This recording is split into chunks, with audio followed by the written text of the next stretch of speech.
Hello, everyone. Thank you all so much for joining us. This is Left Bank Books and St. Louis Sisters in Crime presents Cozy Mystery Night Panel with Lynn Cahoon, Maria DiRico, and Gabby Allan. The panel tonight will be moderated by St. Louis Sisters in Crime President Fedora AMIS. AMIS, yeah. I always try to Frenchify. I said this earlier, so yeah. But I'm really excited about tonight. I am a big mystery fan, as many of you know who have tuned into several of our events, and I'm so excited to be doing a mystery cozy night.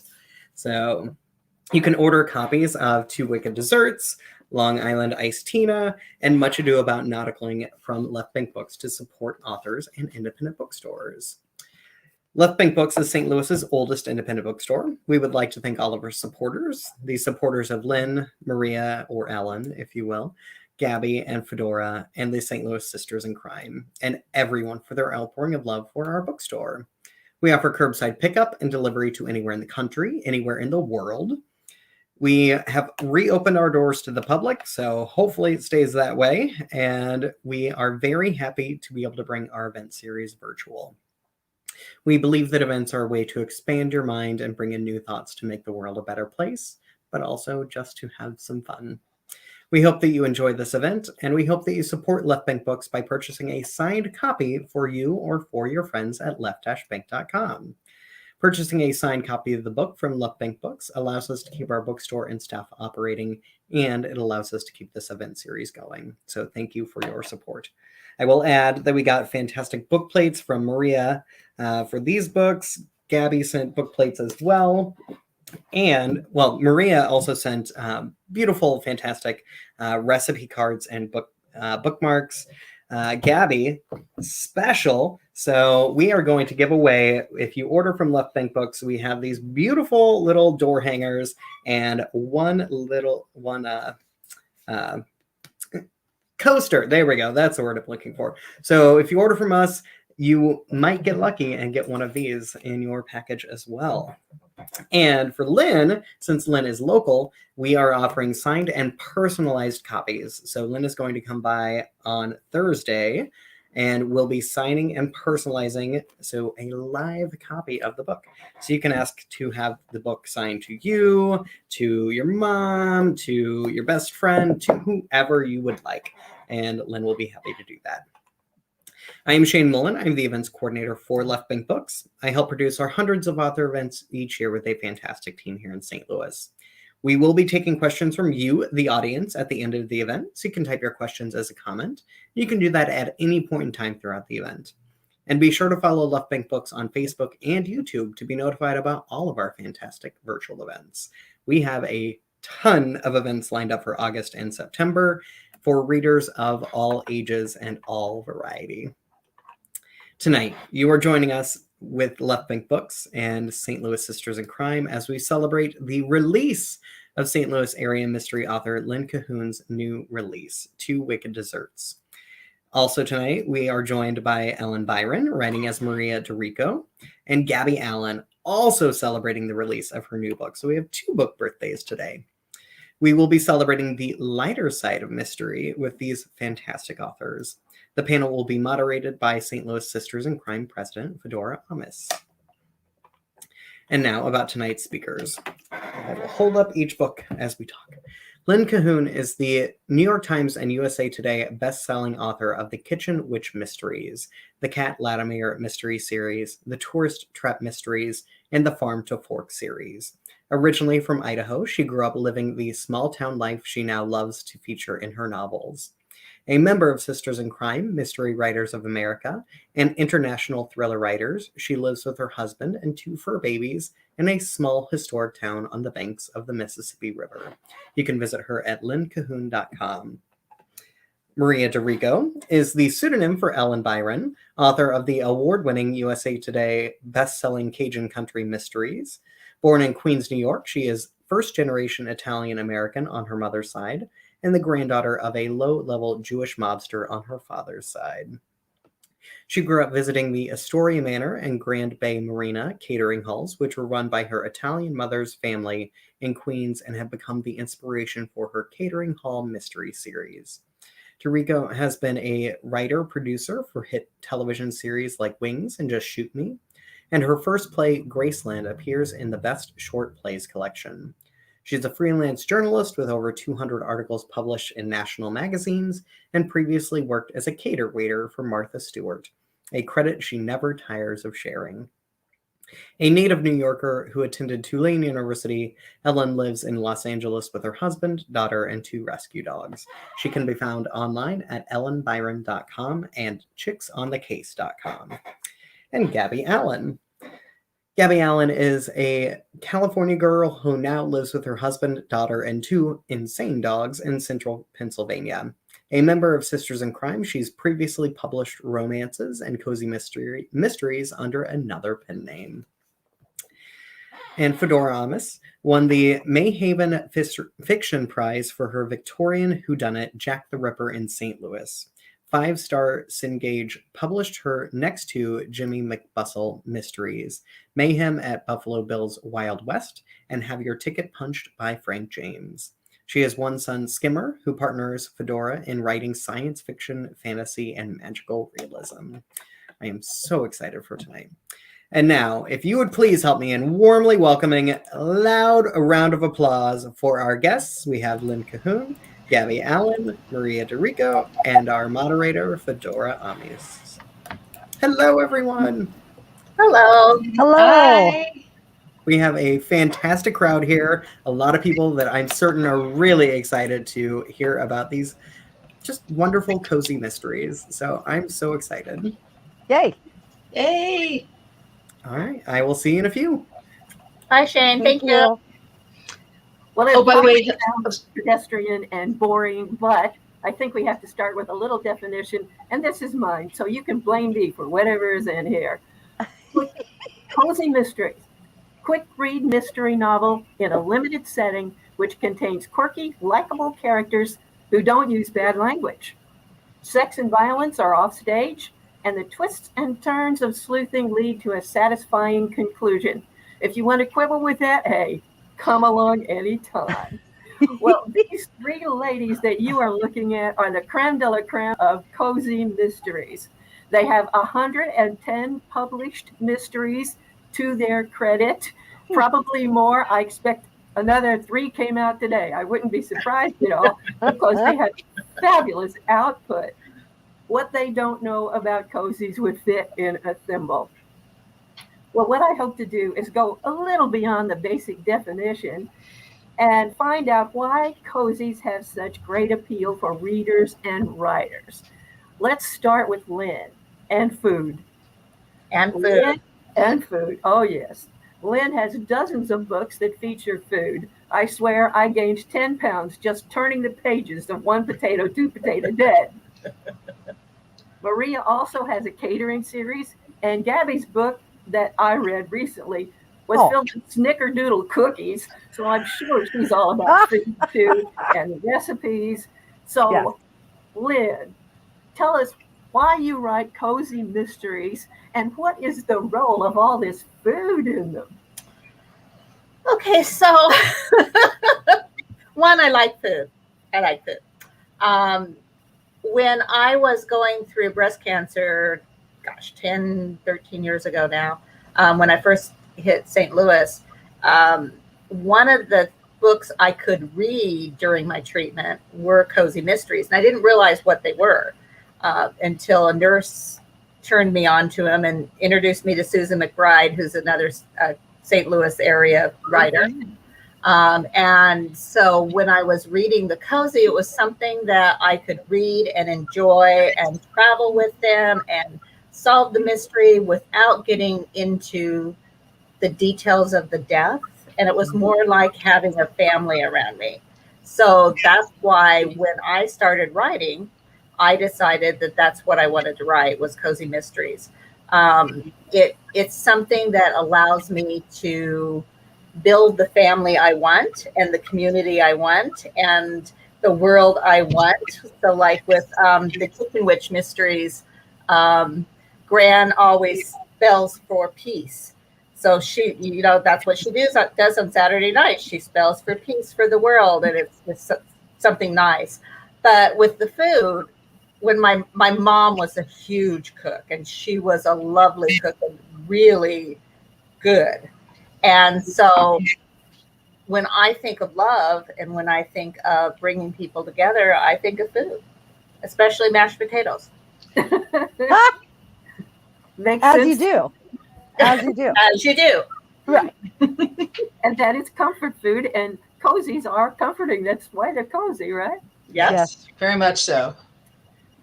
Well, each of you has, I think, a very special talent. And now I'm turning to Maria. Maria won a Lefty Award for humorous mysteries. And that is just, that's something close to my heart, because I definitely love humor in any book, but especially in mysteries. And that's why I can't resist giving a couple of examples from Here Comes the Body, okay, which is a twist on your bride. How cute. It is cute. The protagonist is a girl named Mia. And when she was a little girl, they forced her to become a contestant in a beauty pageant. So what did she do? She mooed the Little Miss Astoria beauty pageant. I think that was just delightful. And here's another one that is too much. Nia Karina, once again the protagonist, childhood, family, church, and school was Our Lady of Perpetual Anguish. I got such a kick out of that. And I tell you, there are a lot of laugh out loud moments in her books. There really thank you. are. So what I'd like you to do is to tell us why you write cozy mysteries and how do you manage to get such great humor in. You know what? I write cozy mysteries because I think Lynn really hit it on the head. It's, I don't want to be haunted by what I read. It's an escape. Reading is an escape for me. And cozy mysteries, you feel like you're a part of a community. It's, you fall in love with the characters. I'll read a whole series and I'll become just addicted to it. And I'll be sad, I have to wait a year for the next one to come out. So, so I think that's why I gravitated towards writing them. In terms of humor, it's kind of just my go-to thing. I've told people I just finished a standalone, which is the unfunniest thing I've ever written, and it feels like someone else wrote it.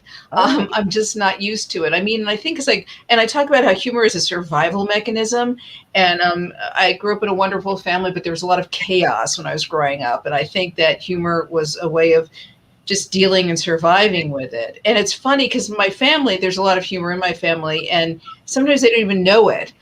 There's in Long Island Iced Tina, there is a subplot that is a true inspired by something that my mother told me that she has no memory of, but I will never forget. That in one of her, that one of my nonna's paisans passed away. And then her husband appeared to her in a dream and insisted that he'd been buried without shoes. So she needed to send another pair up to him. So true story. And so that's what they did at another paisan's. They put in an extra pair of shoes. So there's I have a lot in my background to steal from. And this series is my Cajun country is inspired by real places, but this series is Israel places. My character lives where my nonna lives. She works in the catering hall that one of our cousins ran, where we had our New York reception. So I think I answered your question. I hope I didn't go on too long. That brought up another question. Do you ever get any flack for that? For having a real pace with real relatives? Well, I changed the names, and and I, interestingly enough, although there were always rumors of connections, I will call it, in the Italian relatives. And believe me, there were more than rumors. My dad was once having a business problem, and one of the cousins who ran one of the catering halls said, "Dick, you got a problem? I got a guy for you." And it was literally Joey Six Fingers Bachagaloop or something. It was and my dad, who was Jewish, was I'll get back to you on that. But in real life, my grandfather on the Jewish side was a low-level mobster who was in prison at some point and then disappeared in 1933. And there you have the plot of my standalone. Wow. The inspiration for it. Wow. That's awesome. I know. It was kind of awful, Greg, because my dad never mentioned him, but it makes for a good story. I was actually downtown.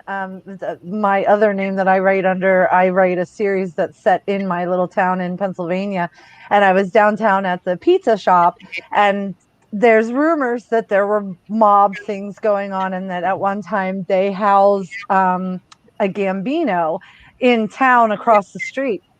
And so I tend to go in and ask the owners, is it okay if I do a murder mystery here? Because, I don't want to, if you're uncomfortable, I won't do that. And so I went in, and his name is Nino. And I was like, hey, Nino, would it be okay if I killed someone at your store? It's a pizza shop. And I'm like, would it be okay if I killed somebody here at the pizza shop? And he's like, well, only if you do it in the basement. And I was like, well, but I'm like, in a book. And he's like, oh, anywhere then. I was like, okay. So, that's fantastic. Please don't, if he asks you if you want to see anything in the basement, I would say no. I'd say no. Oh, that's hilarious. It's funny that you all have mob stories. Yes. Because in my first mass market book, the Cat Latimer books, I added a mob scene. It's set in Colorado, but this college is where they send all the mob kids so that they stay out of trouble, because they have a lot of scheme, but they don't have a lot of anything else, and so they send them here, and nobody fights, and nobody gets, interesting, stabbed or anything. But the publisher said maybe we should back this off a little bit. But the reason I did it was I was so fascinated, because just north of the town I live in Illinois, there's this place where the mob used to come down from Chicago and recreate. Yeah. So it was just like, I've got to use this, because Idaho doesn't have the mob, or they did. Not that you know of. That's right. There was actually a pizzeria here in town, in Studio City where I live, that was owned, and then we'll get off the mob thing, but it was owned by one of someone who had been married to one of the Gotti's daughters, the ex-husband. And so this sweet girl, Vicky, this peppy girl, was waiting on us. And then I realized at some point she is one of Gotti's granddaughters. And she actually, her personality, I kind of used a little of it in Mia for my series. Yes. Absolutely. Yeah. Interesting. We could delve into more mobs probably. But I'm going to go on to Gabby. Sorry, I got us off track. I tend to do that. I apologize. We might be getting into non-cozy territory there. Oh, by the way, that's what my publisher said. By the way, I just want everyone who's watching this to know that we cannot comment on the comments. So I just want to say hi. I see a lot of familiar faces there for, I'm sure, a lot of friends. So I just want to say hi to everyone. That's awesome. That's it. Well, Gabby, I think your particular talent is wordplay, and I do love wordplay because I love words. Yes. I mean, look at this title, Much Ado About Nauticaling. Shakespeare's turning over into his grave. Absolutely. Absolutely. And the next one, Something Fishy This Way Comes, straight out of Macbeth by way of Ray Bradbury. So I guess it has a little bit of a pedigree there. and your family names, I love them too. A family of undertakers called Graver. Oh, yes. Yes. And I know. Wagner, how close is that? Is just two letters shuffled, and you get Danger. It's funny because I did not actually plan that. Really? I wanted her name to be Whitney, and I was like, Whitney Dagner. I don't know why that came in my head. I was writing something with a dagger, and I was like, Dagner. And then like 2 days later, I looked at it and I was like, okay, at what point were you going to realize that that's Danger? With the G flipped. It's okay. Well, I actually wrote a paranormal once, and I had a vampire who wasn't able to be a vampire, and I named him Dalvon. And I did not think about how Like I just looked at it. I'm like, that's a cool name, Dalvon. And then a couple days later, I was looking at it and I'm like, that's no Vlad, right? You have taken no Vlad and you turned it around. Oh, how interesting. Yeah. So You names just are my have that thing. kind of brain, don't you? Yeah, I do. It's scary. But I think some of it must be on purpose, like Yes. Felix, who is the boyfriend, which means happy, lucky, joyful. And you notice that I'm here, I'm ready for romance in my pink fedora, my pink striped shirt. Mm-hmm. And so I want you to talk about why you write Cozies and what all that might have to do with romance, the boy-girl kissy face kind. Well, so I will say that I have written both romance and mystery, romance and mystery, romance and mystery, romance and mystery. I started out writing a series called the Ivy Morris Mysteries before I knew that there were any rules. And those books are like so. If you want to talk about the sex being off the page, that's not necessarily true in those because I wasn't aware that you weren't supposed to do that. I just wrote what I wanted to read. And so as I got farther in, because I've been doing this since 2005, and this is, I think, my 50th book, I started learning, okay, so there's a cozy mystery reader, and then there's the crossover reader. And I definitely wanted to serve more of the cozy mystery reader. So I wrote the ones that you have just read. And then Much Ado About Nauticaling was this opportunity that Kensington took me up on to mix it a little bit more. I was at the Kensington Cozy Cons, which they put on, they're so much fun. And I tended to get a lot of the younger people who were coming over and they're like, I love the cozies. I would like a little bit more me in them. And I was like, well, what's you? And they're like, flawed. I said, okay, I already do flaws. I can up that. What else? And they're like, a little bit of like romance, like romantic. And I was like, I have got you. I've been writing these forever. I've been waiting very patiently to be able to get them out into a bigger market. And so it just is something. I've always had romance in them, but these are a little more deliberately romance. And cozy mystery, I mean, I spent a lot of time with my grandparents. I watched a lot of Murder, She Wrote after Jeopardy and The Price is Right. And so, not The Price is Right, the other one, Jeopardy and The Wheel of Fortune. And then we'd watch Murder, She Wrote or Perry Mason or Columbo. I will never be in town with Jessica Fletcher because I think you'll die. You might as well just lay down with a note on your chest as to who it is. But I was always fascinated by the mystery, but also the fact that justice was also always served, always. And that's one of the reasons I probably could write a thriller if I really wanted to, but beyond the fact that has already been talked about with being haunted by the murder and getting into the more gory details that I'm not always good at writing, the other thing is that they don't always get caught. And I like people to get caught, and I like them to go against people that they don't think will ever catch them. And yet our sleuths are always smart enough to be able to figure out who it is, with or without friend help. They're going to serve justice. And that is one of my favorite parts of cozy mystery. Absolutely. The justice and the intuitiveness. Yes. The street smarts or the hometown smarts, whatever you want to call it, yes. that they always yes. possess. That is a big come on to, because I think we all believe we have at least some of those hometown smarts. I hope so. Well, now we're going to talk a little bit about animals, and this time I think we'll start with Maria, because Lynn has an adopt a pet party for a terrier that's orphaned named Baby. Maria joins a pet grief group, and that always gives me a laugh too. A pet grief group, okay. And it was because of a bird that flew its nest named Pizzazz, a parrot that flew its nest. And Gabby's always have cats, it seems to me. And not only that, not only is there Mr. Fleefers, who flees, he runs away, but also she is equal billing in Wit and Whiskers series, which I think is a very serious thing to do. So what's your take on that, Maria? How do animals fit into Cozies? You know what? I think they fit in because we have them in our lives, maybe, and we love them. And I did consciously include a cat in my catering hall series. That was a conscious choice, but it was inspired by a real cat. A friend had this gorgeous Abyssinian cat that I was fascinated by because it was orange. So that became Doorstop.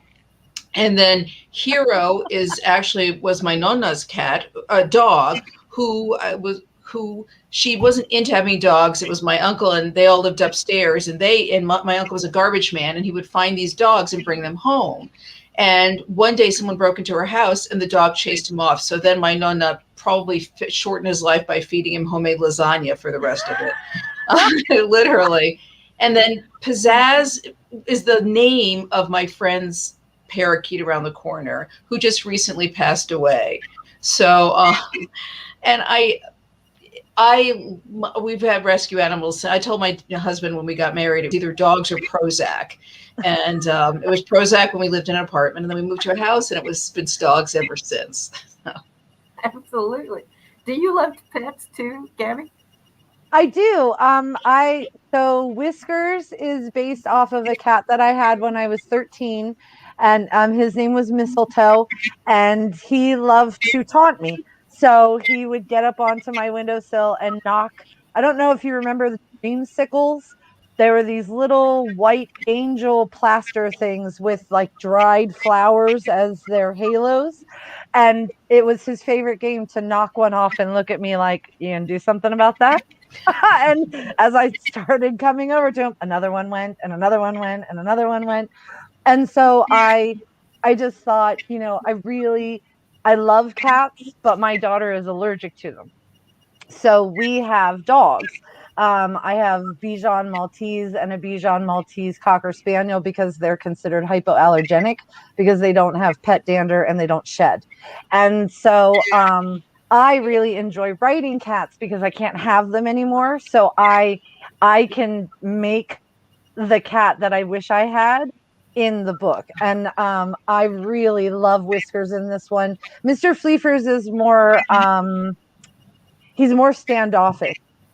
Whiskers is very much like in the business. And really, I think as the series hopefully progresses, it's someone, I guess, that Wit bounces ideas off of. And while he doesn't talk back, or she doesn't talk back, which I understand some people have talking cats, and that's an amazing idea.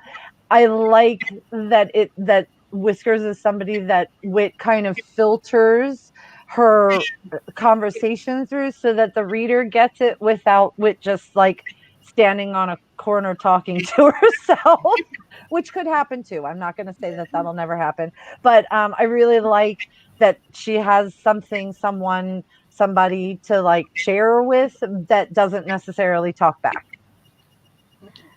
And Lynn, do you have cats, dogs, anything?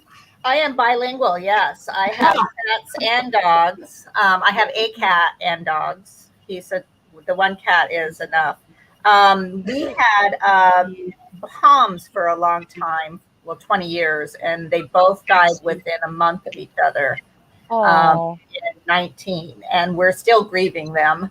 But 3 months after we lost them, we got two brother and sister Kishans, which are the barge boats from Scandinavia. So the barge dogs that sit on the barges. And the one dog loves water and his sister hates it. So it's really funny. But I love adding them into my life because I can only have 3 because my husband won't let me have any more. So when I saw a St. Bernard puppy, and when I was traveling, when we used to do these things live, I stopped at one of the roadside things, and there's a St. Bernard puppy that just fell in love with me, and I fell in love back. And I called my husband, "We're getting a St. Bernard puppy." He says, "Yeah, no." So I put that dog into my Farm to Fork series. And then when I started writing the Kitchen Witch series, which Two Wicked Desserts is the one that came out today, the book birthday book. She's a witch. Her name's Mia too, which I know. Yeah, I love that. Her name's Mia too, and Mia would have to have a cat because she's a witch. And I was writing romance at the time when I started this, and so obviously the name of the cat has to be Mr. Darcy. Now, Mr. Darcy is a familiar. He doesn't talk, and he doesn't do anything. But right now he's doing magic because he has another soul inside of him. And it was kind of an accident. And, Grants didn't mean to do it, but it's her ex-boyfriend. And then he died. And then she was trying to talk to him, and he just kind of got the spell. And so, yeah. So now Mr. Darcy can do magic. So he's opening doors by himself, and he's getting the treats down, and just being a real pill. So it's so creative. I love that idea. Mr. Dorian's spirit out of Mr. Darcy before he gets used to this magic stuff. That's hilarious. That's really smart. By the way, I just want to add that that even though there is a pet bereavement group in Here Comes the Body, the first book in the series, the animals live. That's a There are big no one. dead animals in That's- there are people Don't kill the grieving their dog. pets, but they'll have happy endings. And Nobody gets I don't want to give it away, but I don't want people to think that I killed an animal. It's like, that's a big cozy no. Huge. It's so funny because you want to kill grandma, go for it. You want to kill the guy down the street, the post office man, no kids, no pets. Exactly. That's it. You cannot, no one under 18. I'd even go closer to like 22. Oh, absolutely. And definitely no animals. And I think actually no animals more than no younger people. You know what? Don't kill the dog. But as a reader, I have to say that if look, I have a daughter and she's 21. And ever since we had a child, I cannot read a book that has a child that's of any age. Yep. I think it's got to be 30 and above. And they have to be horrible people. Yes. They can't be nice at all. You know why we have the no killing pets rule? Because we also saw Old Yeller. And we all read that, and I killed it for everyone our generation to have any pet die. No. I wouldn't. When I was in 5th grade, I went and we had to read a book that involved an animal, and I went to the school librarian and said, I cannot read a book where an animal dies. I was crying. I said, we have this assignment, and she was like, I'll find you a book where the animal doesn't die, and she did. That's huge though, because and especially if you were watching Disney movies, you got Bambi's mom, you know what I mean? Like they always took like the person,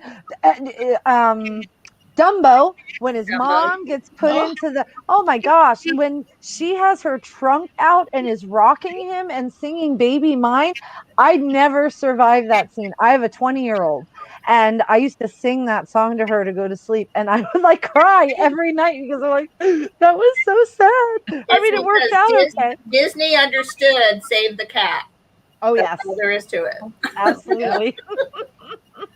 Well, we only have about 5 minutes left, so I'd like for each of you to give a word or two about your latest release.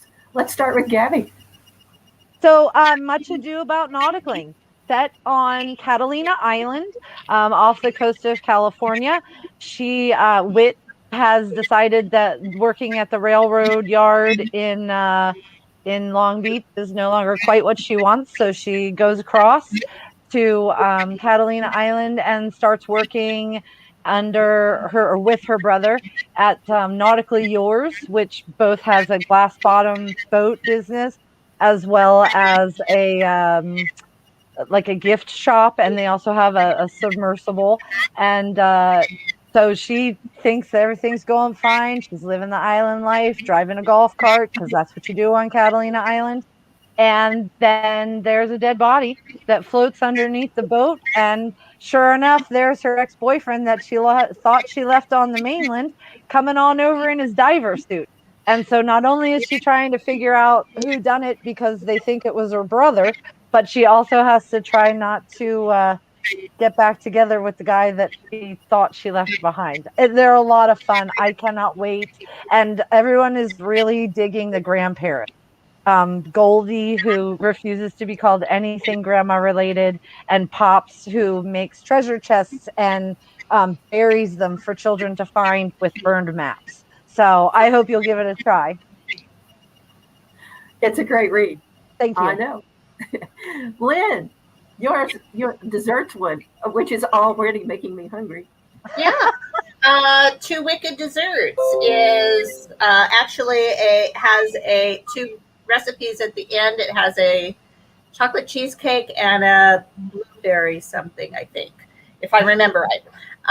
But it is the second book in the Kitchen Witch series. Mia Malone is still trying to get her catering / dinner delivery service / cooking school up because she's in the old St. Catherine's Academy, which she's also remodeling because I love doing that kind of stuff. And so she's trying to do all of this and fight to keep the agent from taking her house. And she is also dealing with the fact that Gran has put Dorian in Mr. Darcy, so she has to deal with that. And then a dead body shows up. And so she's got her hands full. She's a little busy. The cast of characters I build around her is kind of funny because she has her almost ex-sister-in-law. They didn't get married, but she got the kid in the divorce, in the separation.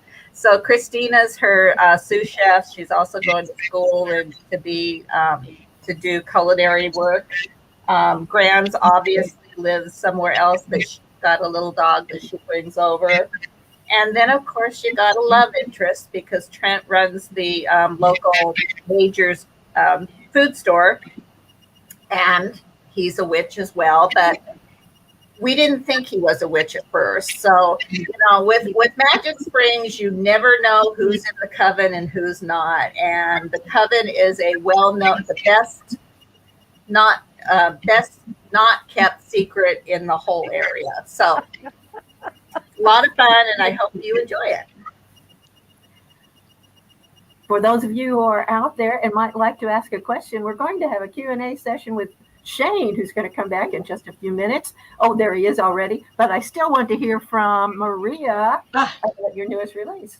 Well, I've had the good fortune of reading both of my co-authors' books, and they're both great, really fun reads. And I do have to say, Gabby, that when you introduced that glass boat, I was like, that body better be floating underneath. I was waiting to be able. I was like, it's like the Chekhov thing. If you introduce a gun in the first act, it's got to go off by the fifth. So you can't. That glass bottom boat. I was like, wait for it. There you go. This is a Long Island Iced Tina, and I'm really proud of the cozy title because a lot of cozy titles are super punny, as you know. And so this was one of my. I'm not always so good at this, but it involves a painting called Cow and Woman that was stolen 20 years ago that suddenly appears at a baby shower at Bellevue Catering Manor, which is where Mia works, and it's her best friend's catering shower. And then, of course, this triggers a chain of events, a murder or two, wrong suspects, and various other fun stuff. And, of course, there's also the subplot, the B story about trying to find a funeral, a casket where they can send shoes up to a Paisan. So there you have it. Delightful idea, that is. I love it. I love it. Real stuff. Thank you all so much. This has been a very delightful evening, and I'm so excited to get into some of the audience questions. We have a couple there, but for the audience watching, be sure to type in whatever question you might have for a specific author, all of the authors, whatever you want to do, but type up your questions in the comments. We have a lot of people saying hi. We have hi from Mark, Sue, Annette, Sue saying, I love the humor in Maria's books. And Annette is asking, Ellen, what is the title of your standalone? That is going out on submission, so we may never find out the title because everyone buys it. It started out with an odd title called Papa Mobster, which kind of was odd. So now it's called He Died with Secrets. I will mention though, because we really want to support Left Bank Books, that I have the seventh book in my Cajun Country Mystery series, Cajun Kiss of Death, launches 2 weeks from today. And I think that will also be available through Left Bank Books. So hopefully you'll be able to get that. But thanks. I'll put that in the universe, Annette, that you get to see that title on a book. I shared the event page that has all of your books listed, and Cajun Kiss of Death is listed on there. So oh, fantastic. Thank you. I thought ahead. I'm so proud of myself. Nicely done. My question for all of you, since that kind of ties into this, I want to talk about pseudonyms and pen names. And I'm wondering where that came from, what kind of drives that to be done in the Cozies series and also in other genres as well. And I'm wondering when we can stop doing that and when we can just like scream from the top of our lungs, I'm Shane and I love mysteries, cozies, romances. I love queer things. Like, when can we just like scream, I love to read, and it's not anything to be ashamed of? Interesting. Good Well, question. that is a great question. I will tell you from my perspective, one of the things about Gabby Allan, it was a request from Kensington, and I believe that for the most part it had to do with the fact that they were going to do a different angle. They're calling these rom-cozies. And so it's a rom-com, a cozy, I say sitting on a beach drinking a Mai Tai. And so I think what they wanted to do was make it so that, and I mean, we were going to keep them separate, but then Publishers Weekly outed me. So I am also Misty Simon. So Misty Simon, though, if you pick those up, they're not really rom-coms. They definitely have romance in them, but it's tamped down more. And so I think the thought pattern behind it was to let people know, okay, if you read a Gabby Allan, this is what you're going to get. If you read a Misty Simon, this is what you're going to get.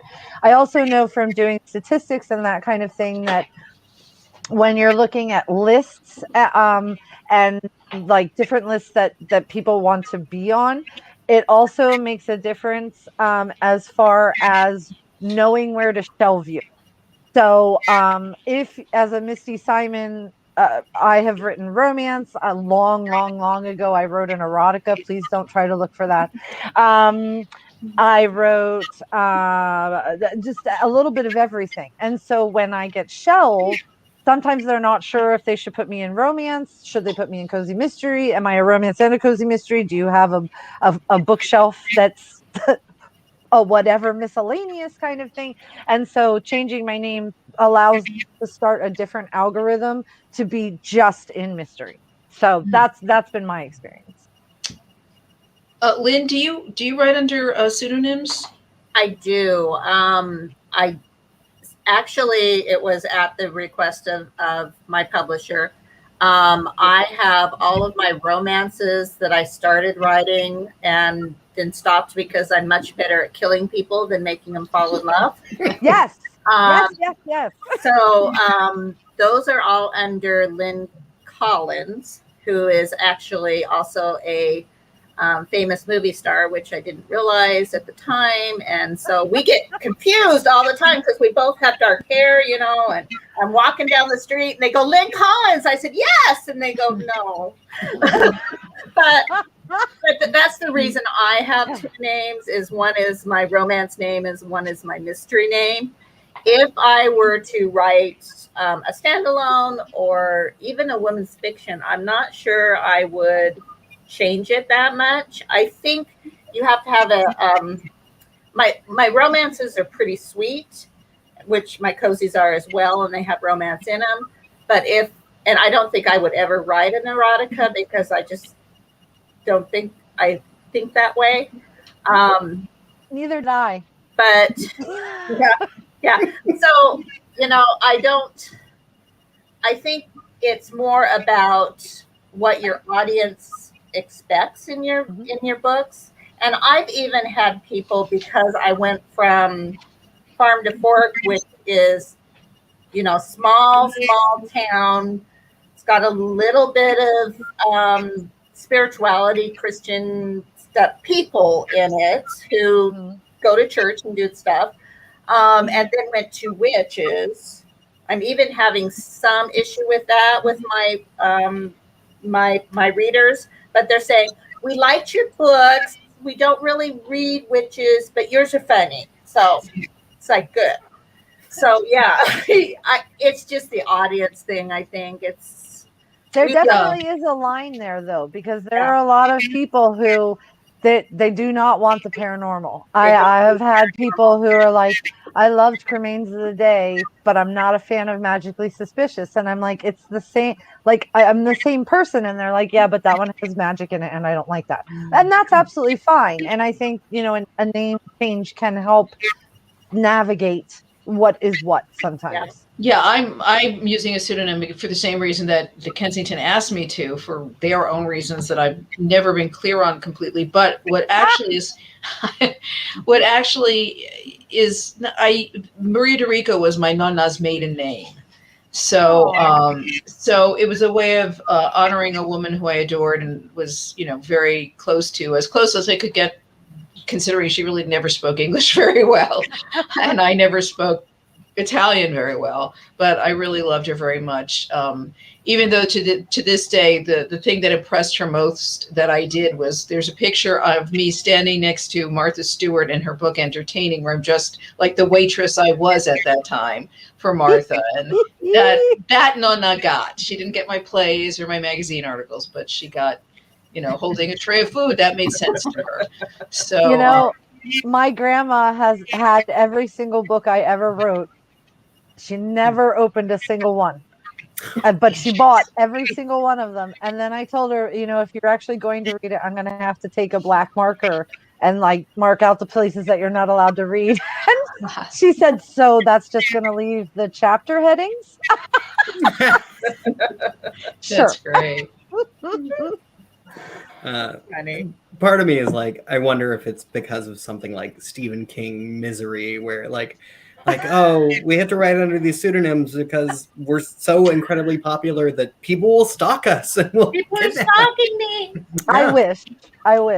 My name is all over TV episodes, and I actually did. There was someone who was a big Wings fan. There was a group called Wingnuts, and there was someone who began.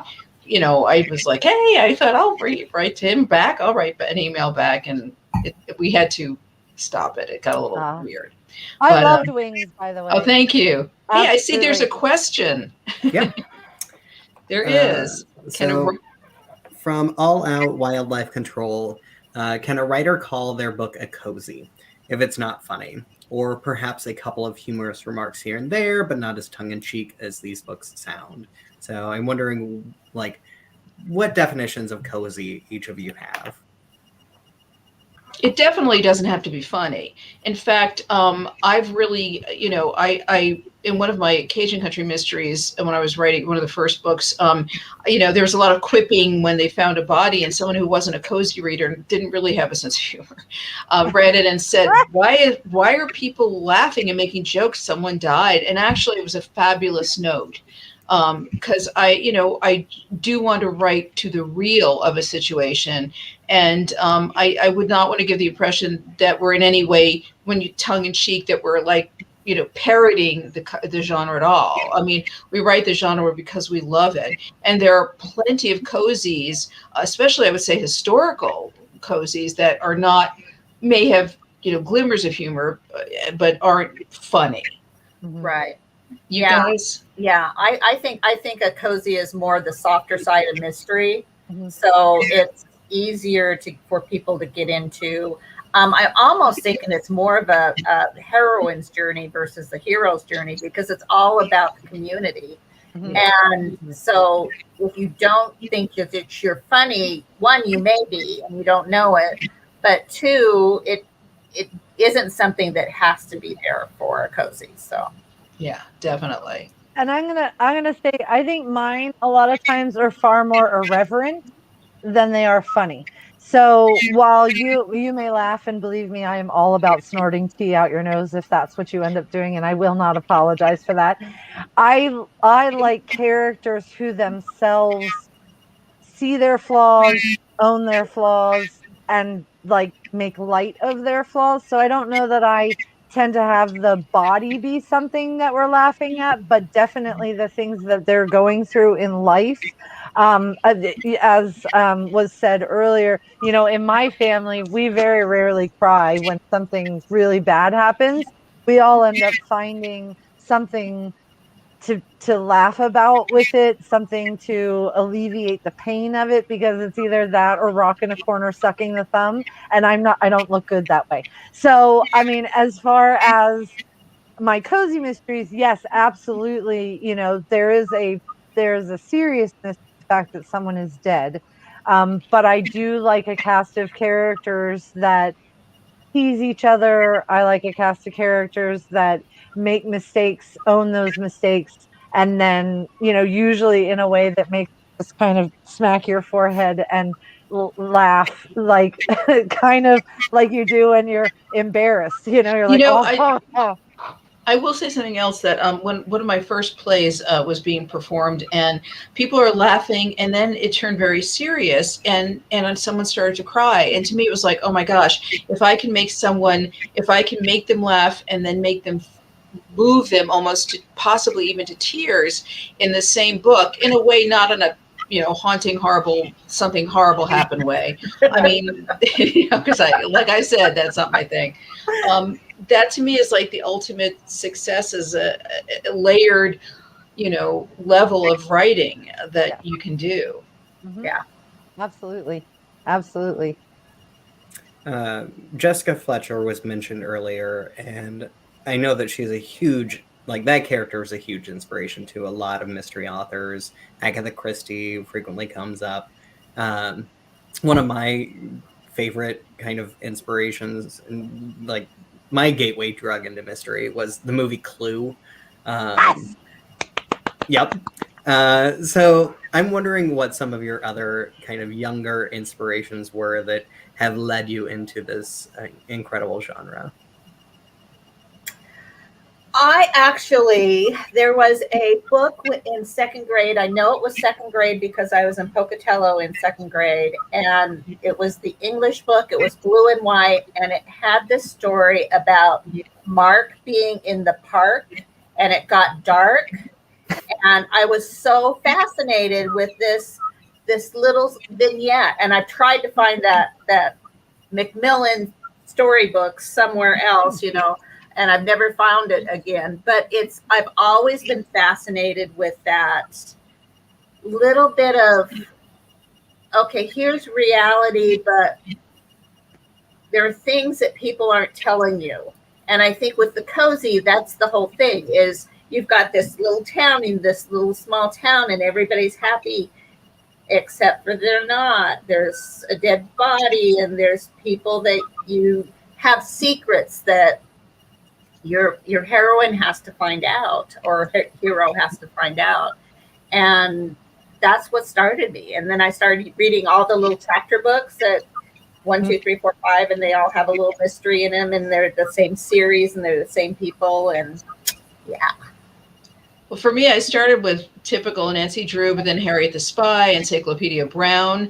But I will say, what's a thing that was interesting in the middle school, I got very into 19th century British Charles Dickens, the Brontes. I mean, when you read that, he wrote mysteries. He didn't put the title in there, but if you read Oliver Twist, it's like a great mystery. Wuthering Heights, Jane Eyre, they all have mystery elements. Mm-hmm. So I think for me that, of course, then I found Agatha Christie, and I never looked back. So, well, and even the Gothic romances. Yes. In that house, it was always something that wasn't, being said. Exactly. I'm going to come in totally not literature, and I'm telling you that it's Scooby-Doo. That's it. Great. Scooby-Doo and Shirt Tails. So I was born in the 70s. So in the 80s, they had all these little cartoons on Saturday mornings, and it never failed that they were always like the gummy bears, the Monchichis, the Smurfs, the Shirt Tails. They all kind of did a mystery. I have a bogey. If anyone is a Shirt Tails fan, I never even and heard of Shirt Tails. yes, oh, it's a lot of fun. And then I also have. I always wanted to do Muppets, and this is Sherlock Hemlock, who is not in a lot of Muppets, but he is in the Muppets. And I think that I always just I loved figuring things out and trying to figure them out with people. And Scooby-Doo was definitely one of those things where I was like, you're the one wearing the mask. I know it. And I wrote one of our school projects was writing your own book. And I'm pretty sure that it had to do with palm trees and bubble gum, I think. And it was off and running. Although I always wanted to be a Muppeteer.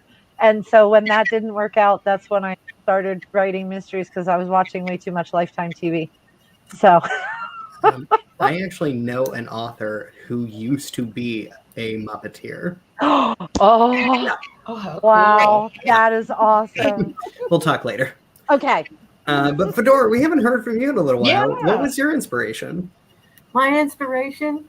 Well, I read averagely. I really read a lot. I read a book a day, all through my high school years and the summertime.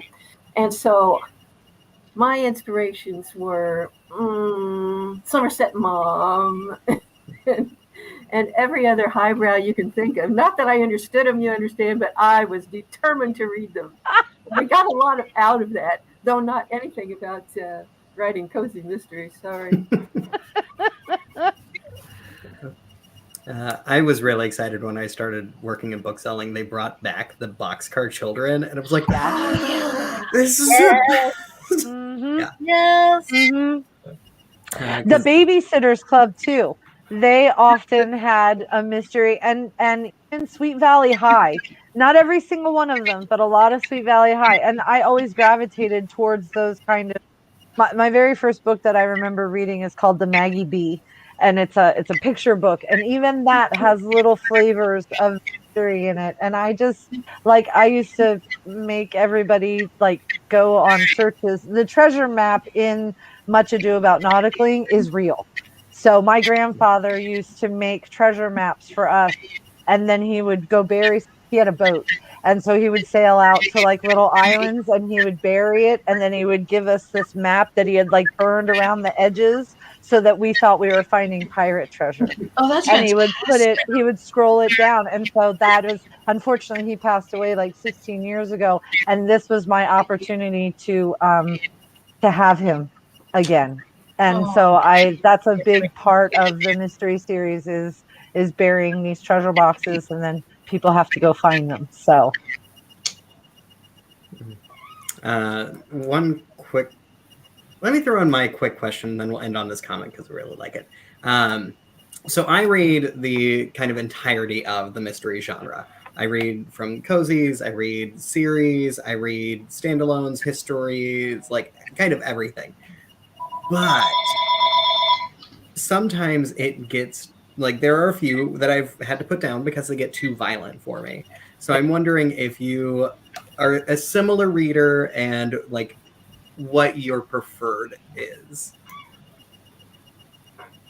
I will say that I used to read Jonathan Kellerman. I used to read Clive Cussler, and then I started. I don't want to say growing out of them, but I honestly I had a kid, and once I had a kid, I was like, I don't want all this bloody stuff anymore.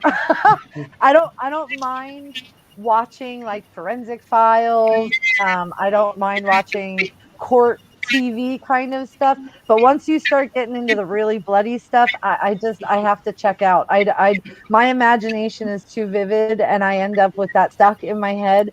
And one of the things that I love about Cozies is that they're low key. Yes, the person is dead. I have stabbed people with scissors. I have poisoned them, I have garroted them, I've done it all. But it's like a momentary thing, and it's all about figuring out who they are, why they would have been dead, and who would have wanted them dead.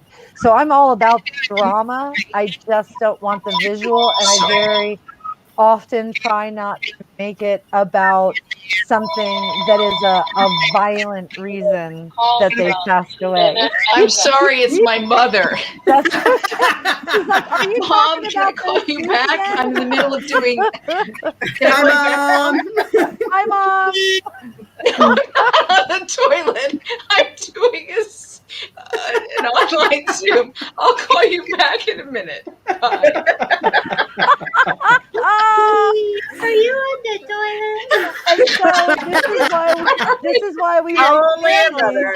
This is why we write families into our mysteries, because that kind of thing happens, and you're like, I got to write about this. I just do. I'm so sorry. She's like, are you on the toilet?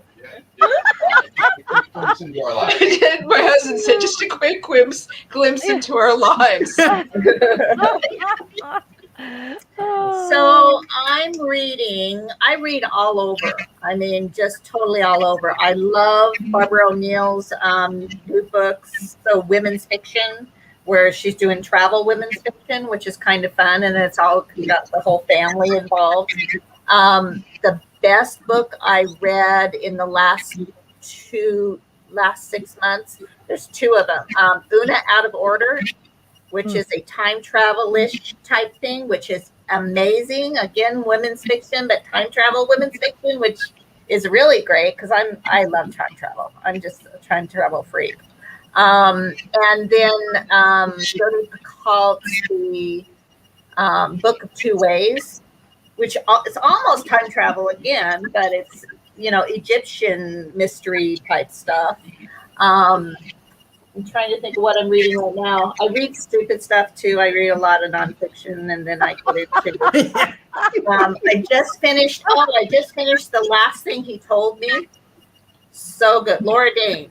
I thought it was Dane, but it's Dave. Really, really good. Really good. So yeah, I just read all over. I don't read a lot of cozy right now because I try to stay away from what I write.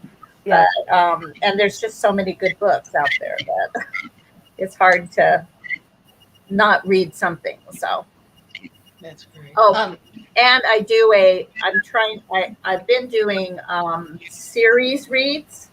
So like I read everything that JD Robb put out. Oh, Order. all 55 of them? Yeah, so that I could see how she recreated the introductions every time and how she took those same characters in each book, and not had it be boring. I read Harry Dresden, the Harry Dresden series all the way through, which the last one was all about the battle, and I don't like violence, so it was just like more of the battle than the story. So that disappointed me. But You like fantasy, Lynn? I like fantasy. Yeah, I used to. Have you ever read his Furies of Calderon series? I haven't. Oh my gosh. Seriously, go get that. That is one of the most, I love fantasy. I've read fantasy for years. I suck at world building like that because I get so stuck on like, well, what's the money called? What god do we believe in? Is that a rabbit or is it called something else? So I don't try to do that, but I do read it extensively, and it's like, so the whole series is of Calderon. So it's like the Furies, the General, it is fascinating, and you want to binge something, go for that. It's incredible. I just love seeing how an author takes a book or characters from one book to the next book to the next book and still makes it fresh and interesting. Yeah. You know? Oh, for me, well, I love historical mysteries. It's probably my favorite category, and I read them a lot. I also read a lot of domestic suspense, like Hallie Efron. But I'm lucky because I'm with Chicks in the Case is a group of wonderful writers, and I'm also with a Facebook group called Cozy Mystery Crew. And so between, that's like about 15, almost 20 other authors who are wonderful writers, and I get to read, so we can support each other. So very cool. Yeah. All right, we're going to end on the comment. So Mark says, I'm much better at killing people than making them fall in love. I think that's the quote of the night. Yes. Thank you, Mark. Yes. Good call, Mark. Good call. Mark Baker has a wonderful website, Carstairs Considers, and it's he's reviews not just books but also ornaments. It's really fun. Very But cool. not witch books. Oh, okay. Oh. Maybe now There he we go. No, Mark No, and I have already talked about this. It's fine. Thank you all for doing this. I want to remind the audience that we have fantastic little gifts to include with Gabby's book when you order from Left Bank Books. And Gabby sent signed book plates. Maria DiRico also included great recipe cards. So we will send those along with any signed copies of Maria's books. And Lynn will be coming by on Thursday to sign and personalize because Lynn lives very close to the store, and well, close enough. So Lynn will be coming by to sign copies of this book, and we do also have some of Fedora's books as well available to order. And I think we have the which one of yours do we have? I didn't grab it. The Frank probably Jesse's smarter brother. Yes, yeah. So yes, you can order those from Left Bank Books as well. All of those are on the event page, so you can find. I'm going to share that again. And really, thank you for supporting Left Bank Books, all of you, fantastic authors. Thank you for a great opportunity. Thank you. Yeah. And thank you to everyone who came and is watching, and Yeah. love you all. Yes, thank you. All right, have a good night, and we will see you again soon. Be sure to check out our event calendar because we have some really fantastic mystery events coming up in August and September and beyond. I have a sneaky one coming up in October that I would love to tell you about, but I'm not quite there yet. Ooh. And let's do Maybe. cozy night again sometime. Yes. Absolutely. Absolutely. That would be a blast. And congratulations to Lynn and Gabby on your book birthdays. Oh, Thank thank you. And thank you, Fedora, for being a wonderful Thanks, moderator. Fedora. Yes, that was wonderful. You had great questions. I appreciate them. Yes.